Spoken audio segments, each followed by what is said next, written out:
નમસ્કાર મિત્રો, સોના ચાંદીની કિંમતોને લઈને સૌથી મોટા રાહતના સમાચાર। જી હા મિત્રો, હાલ વાત કરીએ તો મોદી સરકારની એક મોટી જાહેરાત થતા સોના ચાંદીની કિંમતોમાં જોરદાર કડાકો બોલી ગયો છે ને સોનું જે છે એ માર્કેટમાં સસ્તું થતું જોવા મળી રહ્યું છે। તો હજુ પણ સોના ચાંદીની કિંમતોમાં શું ફેરફાર નોંધાઈ શકે જેની ચર્ચા કરીએ તેની પહેલા જરૂરથી આપણી આ ચેનલને સબસ્ક્રાઇબ કરી બેલ આઇકોન દબાવવાનું ભૂલશો નહીં મિત્રો। તો હાલ વાત કરીએ તો હાલ એમ કહી શકાય કે જે સોના અને ચાંદીની કિંમતોમાં વધારો નોંધાઈ રહ્યો હતો એ મોદી સરકારની એક જો અપીલ બાદ હાલ અત્યારે સોના ચાંદીની માંગ જબરદસ્ત ઘટતી પણ જોવા મળી રહી છે। અને ખાસ કરીને રોકાણકારોની વાત કરીએ તો જે લોકો શેર બજારમાં રોકાણ કરી રહ્યા છે અથવા તો સોનામાં ઇન્વેસ્ટમેન્ટ કરી રહ્યા છે એ લોકો પણ હાલ અત્યારે પોતાનું પ્રોફિટ મેળવી રહ્યા છે। તો હવે શું સોનાની કિંમતોમાં મોટો ધડાકો થવાની તૈયારી છે કે નહીં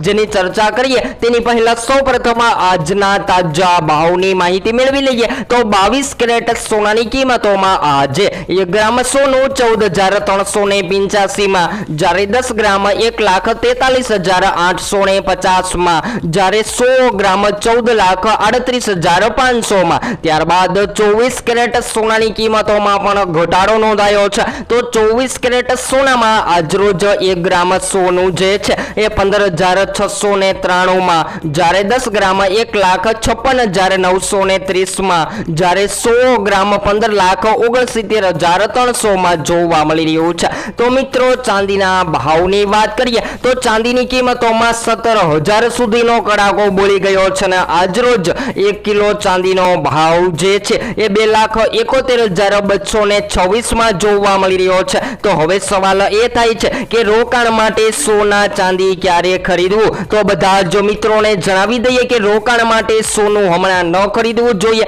કારણ કે મોદી સરકારની અપીલ બાદ હવે સોના ચાંદીની કિંમતોમાં સૌથી મોટા ફેરફાર જોવા મળે તેવી પણ સંભાવનાઓ જોવા મળી રહી છે। અને જો તમે સોનાની ખરીદી કરી રહ્યા છો તો તમારી આજુબાજુના નિષ્ણાંતો પાસેથી માહિતી લો, જેથી કરી તમને વધારેમાં વધારે ફાયદો થઈ શકે। અને જો હજુ પણ તમે સોનું ખરીદવાનો પ્લાન બનાવી રહ્યા છો તો આગામી દિવસોમાં સોનું જે છે એ હજુ પણ ક્રેશ થવાની સંભાવનાઓ જોવા મળી રહી છે। તો સોનાની કિંમતોમાં ઘટાડો થતા લગ્ન છે અથવા તો તહેવારો માટે સોના અને ચાંદીની ખરીદી કરી લેવી જોઈએ। તો હવે પછી આપણે એક નવા જ વિડીયોમાં સોના અને ચાંદીના ભાવની સંપૂર્ણ માહિતી વિસ્તારથી ચર્ચા કરીશું।